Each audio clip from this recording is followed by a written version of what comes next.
எல்லோருக்கும் வணக்கம். ஐயா, எங்க பொண்ணுக்குங்க ஐயா, குழந்தை பிறந்திருக்கு. 6 மாசம் ஆச்சுங்க ஐயா.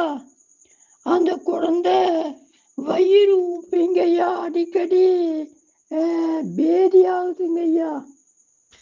பச்சை பச்சையா போகுதுங்க ஐயா, பயமா இருக்குதுங்க ஐயா.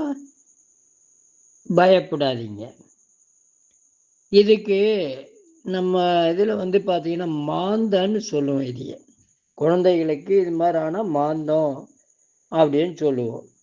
இதை எளிய முறையில் போக்கிக்கலாம். ஆனால் நம்ம சொல்கிறத செய்யணும். நொச்சி இலை ஒரு 5 கிராம் எடுத்துக்கோங்க. நுணா இலை ஒரு 5 கிராம் எடுத்துக்கோங்க. இது எங்கன்னா ஊருக்குள்ளே பார்த்தீங்கன்னா இருக்கும், வேலி ஓரத்தில் நொச்சி இலை இருக்கும், நுணா இலை மரம் இருக்கும், அதுலேருந்து எடுத்துக்கோங்க. பொடுதலை பார்த்தீங்கன்னா வயல் வரப்பில் ஏரிகளில் பொடுதலை இலை இருக்கும். இதை எடுத்து 2 டம்ளர் தண்ணியில் நல்லா காய்ச்சணும். நல்லா சுண்ட காய்ச்சணும்.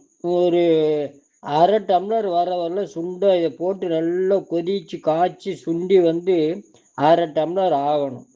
அதில் 3 நாளைக்கு ஒவ்வொரு ஸ்பூன் தேன் கலந்தோ இல்லைன்னா பால் கொடுக்கறதா இருந்தால் தாய்மார்கள் தாய்ப்பால்லையோ கலந்து குழந்தைகளுக்கு 3 வேளை காலையில் மத்தியானம் இரவு அப்படின்னு கொடுத்துட்டு வந்தீங்கன்னா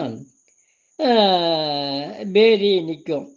இது கூட என்ன பண்ணுறீங்கன்னா தண்ணி கொடுக்கும்போது தேன் கலந்த தண்ணி, தேன் எலும்பிச்சம்பழம் கலந்த தண்ணியை கொஞ்சம் குழந்தைகளுக்கு கொடுக்குறீங்க. அதுக்கப்புறம் நீங்கள் பால் கொடுக்குறீங்கல்ல அந்த உங்கள் பொண்ணு, அவங்க என்ன பண்ணணும்னா இந்த ரசம் மட்டும்தான், அதுவும் வாதநாராயண் கீரை ரசம் மட்டும்தான் சாப்பிடணும். இந்த காய்கறி சாப்பிட்றது வாயு இல்லை உருளைக்கிழங்கு, வாழைக்காய், அதுக்கப்புறம் முருங்கைக்காய், இது மாதிரி வாயு உள்ள இதே அவங்க சாப்பிடக்கூடாது. இப்படி இருந்தீங்கன்னா 3 நாளில் சரியாயிரும். வாழ்க வளர்க உயர்க. நன்றி, வணக்கம்.